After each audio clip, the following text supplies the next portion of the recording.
Anyway পরবর্তীতে তারা বলতেছে ভেন্টিলেশন তো এই লাইফ সাপোর্ট এটা আমরা তো প্রলং করতে পারবো না, এটা তো একটা সমাপ্তি লাগবে, আমরা ভেন্টিলেটর টিউবটা অফ করে দিতে চাচ্ছি। সো আর আমরা যদি সে ইফেক্টিভলি শ্বাস নিতে পারে তাহলে আমরা একটা কেয়ার প্ল্যানে নিয়ে আসবো, যদি না নিতে পারে তাহলে আমরা টিউবটা ব্যাক করবো না। তো আমি কনসেন্ট দেইনি, আমি বললাম যে মাত্র 2 সপ্তাহ আমার মেয়ে, এবং সে চোখ খুলতেছে, অন্যান্য অ্যাক্টিভিটিসগুলো লুকস গুড, এনি আদার কোনো হেলথ কন্ডিশন নাই। সো এটা গুড আনাফ না 2 সপ্তাহের মধ্যে এরকম একটা ডিসিশন নেওয়া, তাকে I can not let her die. আমি বিশেষত মূলত আমার মেয়ে যার বয়স এখন মাত্র 48 ডেজ, তার জীবন মরণের বড় একটি বিষয় এখন, ওই বিষয়ের কারণেই আসলে আপনাদের কাছে স্মরণাপন্ন হওয়া। বিষয়টা হলো আমার মেয়ের নাম হচ্ছে আয়েশা বিন সিদ্দিক। আমার মেয়ে জন্মগ্রহণ করে রয়্যাল লন্ডন হসপিটালে গত 30 এপ্রিল, আজ থেকে 48 ডেজ আগে। একটু ব্যাকগ্রাউন্ড স্টোরিটা বললে হয়তো আপনাদের বোঝার জন্য সুবিধা হবে। 22 এপ্রিল আমাদের শিডিউল যে অ্যাপয়েন্টমেন্ট ছিল ম্যাটার্নিটি ডিপার্টমেন্টে, আমার ওয়াইফ রয়্যাল লন্ডনে সেখানে অ্যাটেন্ড করেন। আমার বেবির যে স্ক্যানিং প্রসিডিউর সেটাও কমপ্লিট হয়, ওখানে কোনো ধরনের কনসার্ন হসপিটাল কর্তৃপক্ষ আইডেন্টিফাই হয়নি। পরবর্তীতে 24 এপ্রিল বেবি ডক্টরের সাথে মিটিং ছিল, আমরা সেটাও অ্যাটেন্ড করি। বেবি ডক্টর এখানে ফার্দার চেক আপের পরে তারা আপনার ইন্ডাকশনের জন্য ডেট সেট আপ করে 1 মেতে বেবি বার্থের জন্য। পরবর্তীতে আমাদেরকে কল দিয়ে জানায় সেটা 5 মেতে হবে এনিওয়ে। সো সে অনুযায়ী আমরা প্রস্তুত ছিলাম। হাওয়ার 27 এপ্রিল আমার ওয়াইফ ফিল করতেছিল যে বেবির মুভমেন্ট খুব কম। So as a parents of course আমরা খুবই কনসার্ন ছিলাম। সো আমার ওয়াইফ তাড়াতাড়ি সে রয়্যাল লন্ডন হসপিটালের যে ম্যাটারনিটি ইমার্জেন্সি সেকশনে অ্যাটেন্ড করেন। সো অ্যারাউন্ড 11:30-তে আসেন। এর পরবর্তীতে তারা রুটিন চেক আপ, যেটা বেবির মুভমেন্ট চেক করার পরে বলে যে এটা ফলস লেবার পেইন, এবং সেটার জন্য তারা তাকে কিছু মেডিকেশন দেয় পেইন রিলিফের জন্য, এবং বলে যে ফার্দার চেক আপ করবো ওয়েট করার জন্য। সো ওয়েটিং এরিয়াতে সে ওয়েট করে, বলছে যে 4টার দিকে ডক্টর তাকে ফার্দার চেক আপ করবে। সো 4টা আসলে পার হয়ে যায়। অ্যারাউন্ড 6টার দিকে আমার ওয়াইফ আস্ক করে যে কখন দেখবে। তো পরবর্তীতে ওয়েট করতেছে, অ্যারাউন্ড 8-এর দিকে মিডওয়াইফ আসার পরে আমার ওয়াইফ তার কনসার্নটা আবারও বললো যে আমি তো এখনও পেইন আছে এবং আমি খুবই কনসার্ন আমার বেবিকে নিয়ে। তো আর আমি তো এখানে ওয়েট করতেছি লং পিরিয়ড, তুমি এখানে বসার ওইরকম স্পেসও নেই। তো তাকে আনসার দেয়, it is NHS not private, you must need to have patience. এটা আমার ওয়াইফ আনসার দেয়। আমার ওয়াইফ কাইন্ড অফ তো তখন বুঝতে পারতেছেন সিচুয়েশন অনেকটা ফ্রাস্ট্রেটেড হয়ে যায়। এনিওয়ে পরবর্তীতে তারা রুটিন চেক করে, বাট মিডওয়াইফ আমার বেবির মুভমেন্ট কোনো কিছু চেক করেনি। তাকে আবারও রিঅ্যাসিওর করে যে এই টাইমটা নর্মাল টাইম, এই ধরনের পেইন এখন হবেই, এটা false labour pain. So wait করতে বলে যে ডক্টর রিভিউ করবে। So around 9:30, 10 same day, 27 April doctor আসি, মিডওয়াইফ যা বলছে সেম রিপিটিং নর্মাল এটা এই সময়ের জন্য। সো বলতেছে তুমি চাইলে যাইতে পারো হোমে, বাট তুমি একটু নিজকে একটু যদি মনে করো যে কেয়ার করতে পারবা, লুক আফটার করতে পারবা, তাহলে তুমি হোমে চলে যেতে পারো। বাট ওনাকে রিলিজ করে দেয় around 10:30 without further checking baby movement. So বেবির আসলে কোনো মনিটরিংয়ের সিস্টেমে যেটা মুভমেন্ট চেক করা হয়নি। এই সিচুয়েশনে তাকে রিলিজ করে দেওয়ার পরে পরবর্তীতে সোমবার পরে মঙ্গল বুধও সে ওই সেম টাইপের সিচুয়েশনে ফিল করতেছিল যে মনে হচ্ছে যে মুভমেন্ট একটু কম। সো আগের দিন তো আসলে 10 ঘন্টার উপরে এখানে থাকা, ডক্টর তো আসলে চেক আপ করেনি। সো আসলে ওই ধরনের কারেজ আর পাচ্ছিল না। তারপরও থার্সডেতে ফিল করলো যে না, আমার মনে হচ্ছে যে এখন যাওয়া আবার দরকার। থার্সডে মর্নিং অ্যারাউন্ড 9:30 সে আবার ম্যাটারনিটি ইমার্জেন্সিতে 9:30-তে আসে। 1 ঘন্টা পরে তাকে তাদের স্টাফ বেবির মনিটরের মাধ্যমে বেবির মুভমেন্ট চেক আপ করে তারা আইডেন্টিফাই করে যে baby is in high risk. So আমাকে তখন কল দেয় হসপিটাল থেকে যে এই সিচুয়েশন, আমরা তো এখন তাকে ইমার্জেন্সি সি সেকশন করতে হয়। তো আমি বলছিলাম যে আমি 15-20 মিনিটের মধ্যে আসতেছি, আমি নিয়ার বাই, আমি অন দ্য ওয়ে। বলে যে আমাদের হাতে এত সময় নাই, we must need to do it now. So আমি কনসেন্ট দিয়ে দেই, তারা প্রসিডিউর শুরু করে, আমি ইমিডিয়েটলি দৌড়ায় আসি, 10 মিনিটসের মধ্যে এসে আমি জয়েন করি ওখানে। তো পরবর্তীতে অ্যারাউন্ড 11:40 or 35 সামথিং অ্যারাউন্ড এই সময় আমার মেয়ে আয়েশা জন্মগ্রহণ করে। তো জন্মগ্রহণ করলে আমরা যেটা অ্যাজ ইউজুয়াল দেখে থাকি যে বাচ্চা কান্না করে, বাট আমার মেয়ের ক্ষেত্রে সেটা হয়নি। তারা ইমিডিয়েটলি তাদের একটা ছোট ভেন্টিলেশন ছিল, ওখানে তাকে ট্রান্সফার করে ওই সেম রুমেই অপারেশন থিয়েটারে। তো আমি আজ করছিলাম সব ঠিক আছে কিনা, ওরা বলতেছে যে ব্রিথিংয়ের কিছু সমস্যা হচ্ছে, এইটা মূলত আমরা রিকভারের চেষ্টা করতেছি, তোমাদের কাছে আমরা ভেরি সুন বাচ্চা নিয়ে আসবো। আমরা বাচ্চাকে এখন এনআইসিউতে নিয়ে যাচ্ছি, আর আমাদেরকে তারা নর্মাল ওয়ার্ডে নিয়ে যায়। তো আমরা যেহেতু বলছে আমাদের কাছে ফেরত নিয়ে আসবে, আমরা খুব অ্যাজ ইউজুয়াল মুডেই ছিলাম। এখন অ্যারাউন্ড 4:30 থেকে 4:45 দিকে ডক্টর আসে আমাদেরকে বলে যে হেইসাই, যেটা বাচ্চাদের মূলত অক্সিজেনের জন্মের ঠিক আগ মুহূর্তে ইমিডিয়েটলি যদি অক্সিজেনের শর্টেজ হয়, এর ফলে এই ধরনের ব্রেন ইনজুরি হয়, তারা এটা সাসপেক্ট করতেছে। এখন এটার জন্য তারা কুলিংয়ে রাখবে তাকে 72 আওয়ার্স। এবং আর ডক্টর আরেকজন আসেন, উনি বলেন যে জন্মের 6 আওয়ার্সের মধ্যে এই ধরনের সিভিয়ার ব্রেন ইনজুরির সম্ভাবনা থাকলে সো এখানে একটা টেস্টিং ড্রাগ আছে, যেটা আমরা যদি তাকে কনসেন্ট দেই তাহলে তারা এটা ইউজ করবে। সো আমি যেহেতু 6 আওয়ার্সের কথা বলছে, সময় আর নাই, আমি ইমিডিয়েটলি কনসেন্ট দিয়ে দিই। যাই হোক 6 ঘন্টা পরে তারা আসে, বলে যে আমরা শেষ মুহূর্তে ট্রাই করছি, বাট সেটা সম্ভব হয়নি ড্রাগটা ইউজ করা, আর এখন 6 আওয়ার্স পার হয়ে গেছে, সো আসলে আনফর্চুনেটলি সেটা সম্ভব নয়।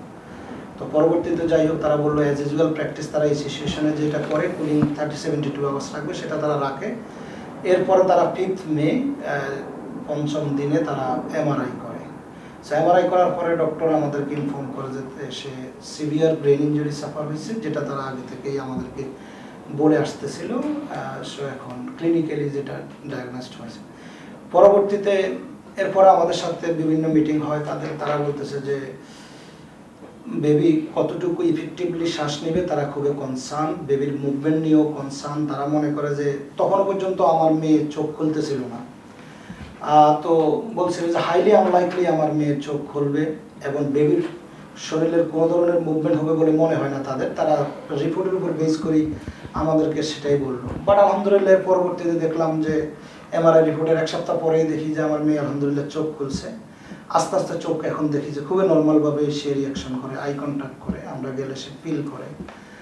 তো পরবর্তীতে এবং বেবির মুভমেন্ট আলহামদুলিল্লাহ আছে, হ্যান্ড সে বিভিন্নভাবে মুভমেন্ট করে, লেগস অন্যান্য বেবি পার্টগুলোরও বিভিন্ন অ্যাক্টিভিটিস আমরা নোটিস করতেছি, যেটা তারা অ্যাডভাইস করছিল সেটা হয়নি।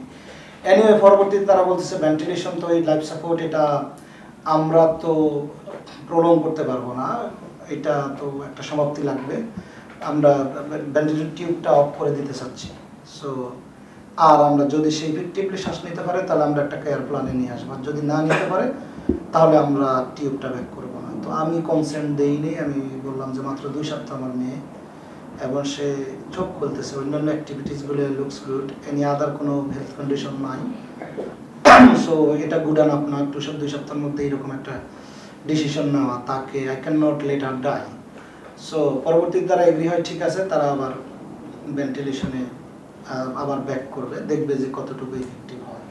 তো সেটা তারা করে, এখন 15 মিনিটের মধ্যে তারা অবজার্ভ করে। তো আমি ওখানে উপস্থিত ছিলাম, সেটা মোটামুটিভাবে আমি দেখলাম যে আমার মেয়ে শ্বাস নিচ্ছে, বাট ওদের এক্সামিনেশন হচ্ছে যে এটা গুড এনাফ না সার্ভাইভের জন্য, তাই তারা আবার 15 মিনিট পরে আবার টিউব ব্যাক করে, ভেন্টিলেশন টিউব। সো এখন ওই অবস্থায় যাচ্ছিল। এরপরে পরবর্তীতে এখন আমাদেরকে প্রেশার দিচ্ছেন যে মূলত তারা টিউবটা অফ করবেন আর তারা এটাকে রিইনস্টল করবেন না বা পুটব্যাক করবেন না। তো এই অবস্থা তো অফকোর্স অ্যাজ এ প্যারেন্টস হিসাবে আমরা কোনো মতে কনসেন্ট দিতে পারি না, আমাদের লাভিং ডটার, আর এইভাবে তো আমরা মৃত্যুর সাক্ষী হইতে পারি না। যদি এখানে রিজনিং তারা যেভাবেই বলুক না কেন, আমরা বাবা মা হিসাবে তো সকল অল্টারনেটিভ ট্রাই করা হয়েছে কিনা সেটা আমাদের বিগ কনসার্ন। ওই জন্য আমরা বলছিলাম ইন্ডিপেন্ডেন্ট এক্সপার্ট অপিনিয়নের ব্যাপারে, তারা প্রাইমারিলি এগ্রি হয়েছিল। আমি বলছিলাম যে আমি ওভারসিজ এক্সপার্ট অপিনিয়ন নিতে চাই, সেই জন্য আমি অলরেডি ইতালি এবং জার্মানি আরও কয়েকটা জায়গায় বিভিন্ন এক্সপার্টের সাথে কমিউনিকেশন আমার চলতেছিল, তাদেরকে আপডেট দিলাম, তারা প্রাইমারিলি এগ্রি হলো। বাট আমাকে ডেবি করি স্টার্টে তারা এখন আপডেট দিচ্ছে যে না, আমরা ওভারসিজ অ্যালাউ করতে পারবো না, তুমি নিজে ওন স্যাটিসফ্যাকশনের জন্য নিতে পারো, আমরা কনসিডারেশন এটা নিব না। রিজন হচ্ছে আমরা NSS এর ডেটা ও থার্ড পার্টির অন্য ওভারসিজ শেয়ার করতে পারবো না। এই তো এইরকম আপডেট দেয়, তারপর আমাকে বললো যে তারা লিগ্যাল টিমের সাথে কথা বলে আমাকে জানাবে। বাট টিল নাও আমি কয়েকবার তাদেরকে আস্ক করছি, বাট তারা এখন বলে যে না, এটা আসলে ওভারসিজ পসিবল না। সো আমি তো আসলে এখানে বিষয়টা হচ্ছে আমার মেয়ে কনসার্ন হলো যে যদি সে আসলে কতটুকু সাপোর্ট পাচ্ছে, খুব বিগ কনসার্ন। এক্সপার্ট অপিনিয়ন অনেক সময় দেখা যাচ্ছে যেটা আমরা দেখতে পাই, একজনের কাছ থেকে আরেকজনের অপিনিয়ন ডিফার করে। একজন যেটা মনে করেন অন্যজন অন্যটা মনে করেন। অন্য ডাক্তার হয়তো বেটার মনে করতে পারেন যে তাকে একটা কেয়ার প্ল্যানে এসে রাখা যায়, অন্য ধরনের সাপোর্ট দেওয়া যায়। আমি তাদেরকে অ্যাপ্রোচ করলাম যে হোম ভেন্টিলেশন সাপোর্ট দিতে, যেখানে আমরা, আমার ওয়াইফ, আমরা, আমাদের অনেক ফ্যামিলি মেম্বার এখানে, আমরা তাকে 24 আওয়ার্স এখানে সাপোর্ট দিতে সক্ষম। তাদের কনসার্ন হলো তাহলে এখানে যদি তাকে রাখাও হয়, তুমি কতদিন এভাবে কন্টিনিউ করবা? তাকে তো কন্টিনিউয়াস সাপোর্টের কেয়ারে থাকতে হবে। ইজ ফাইন, আমরা ফ্যামিলি মেম্বাররা সেটা করে নেব, কোনো সমস্যা নাই। তো পরবর্তীতে তারা এরপরে বলতেছে যে সেটা করে তুমি আলটিমেটলি তার যে ইনজুরি সেটা আসলে রিকভার হবে না। তো যদি রিকভার না হয়, আমরা রিকভারের কোনো হোপ না থাকে, ওই অবস্থা আমরা হোম ভেন্টিলেশন দিয়ে ওই কেয়ার প্ল্যানে আমরা দিই না। সো দেয়ারপর তারা আসলে এখন কন্টিনিউয়াস অলমোস্ট এভরি সিঙ্গেল ডেই আমাদেরকে এই বিষয়ে কনসার্ন চাচ্ছে যে সমাপ্তির জন্য, ভেন্টিলেশন অফ করার জন্য। সো আমরা, আমাদের কনসার্ন হচ্ছে আসলে আমরা এক্সপার্ট অপিনিয়ন যাতে করে সুযোগটা পাই, প্লাস একটা কেয়ার প্ল্যানের প্রোগ্রামে আসুক। আই বিলিভ আমার মেয়ে এটা কেয়ার প্ল্যানের মাধ্যমে ভেন্টিলেশন সাপোর্টে কন্টিনিউ চলুক, কোনো মতো যেন ভেন্টিলেশন অফ না করা হয়। আশা করতেছি নিয়ার ফিউচারে হয়তো এটা ইমপ্রুভমেন্ট হবে। সো এটাই আসলে মূলত আমার চাওয়া। আর একটা বিষয় না বললেই নয়, মূলত আমি এই প্রসেসগুলা কিভাবে ওয়ার্ক করে ওইভাবে আসলে প্যারেন্টস হিসেবে আসলে মেন্টালি তো বুঝতে পারতেছেন আপনারা, আমরা একটা কাইন্ড অফ ট্রমার মধ্যে ছিলাম বোথ প্যারেন্টস। তো ওই অবস্থায় আসলে আমি তখন ইস্ট লন্ডন মসজিদের জনাব আব্দুল কাইম ইমামের সাথে শরণাপন্ন হই পরামর্শের জন্য। তো উনি আমাকে ডক্টর আব্দুল মাজিদ নামের একজনের সাথে রেফার করেন বিষয়টা ডিসকাশনের জন্য। তো উনি আমাকে মূলত এই আমি বলি ওনাদের একটা চ্যারিটি ফাউন্ডেশন, ওনাদের সাথে আমাকে এনগেজ করে। আপনারা হয়তো সাংবাদিক ভাইয়েরা জেনে থাকবেন, সেটা হচ্ছে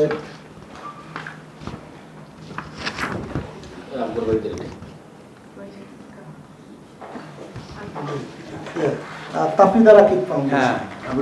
জি, সো তো ওনারা আমাকে থ্রু আউট দ্য প্রসেস বিভিন্নভাবে প্রসিডিউরগুলো কীভাবে কখন কী করা দরকার, এবং এই রকম একটা মেন্টাল সিচুয়েশনে যে ধরনের সাপোর্ট দরকার ওনারা দিয়ে যাচ্ছেন, এবং কী ধরনের অ্যাপ্রোচ নেওয়ার দরকার এখান থেকে। তো আপনারা জানেন যে ওই ফাউন্ডেশনের ওনাদের সাথেও সেম সিচুয়েশন এর আগে হলো, পরবর্তীতে এটা লিগ্যাল ব্যাটেলের পরে ওনারা তো এখান থেকে তো পরবর্তীতে ইতালিতে ট্রিটমেন্ট করছেন, করে তো আলহামদুলিল্লাহ বাচ্চা তো সার্ভাইভ করছে। সো এটা তো প্রুভেন যে NSS রং ছিল। তো এটা তো শুধু একটা এক্সাম্পল, এরকম আরও মেনি এক্সাম্পল আছে আসলে যেখানে NSS প্রুভেন রং, যে তারা কেয়ার উইথড্র করতে চাচ্ছে, বাট পরবর্তীতে প্রুভ হয়েছে। সো এখন আমি কমিউনিটির উদ্দেশ্যে পাশাপাশি এটাও বলবো, যারা এরকম সিচুয়েশনে পড়েন তারা অবশ্যই ফাউন্ডেশনের সাথে ওনাদের সাথে যোগাযোগ করতে পারেন, এবং ওনারা কিন্তু সকল ধরনের প্ল্যাটফর্মে এনগেজ আছেন। এবং আমি একটু ওনাদের ওয়েবসাইটের অ্যাড্রেসটাও করে দিচ্ছি, যদি কেউ হেল্প প্রয়োজন হয় আপনারা করতে পারেন www.tr-foundation.org। Thank you.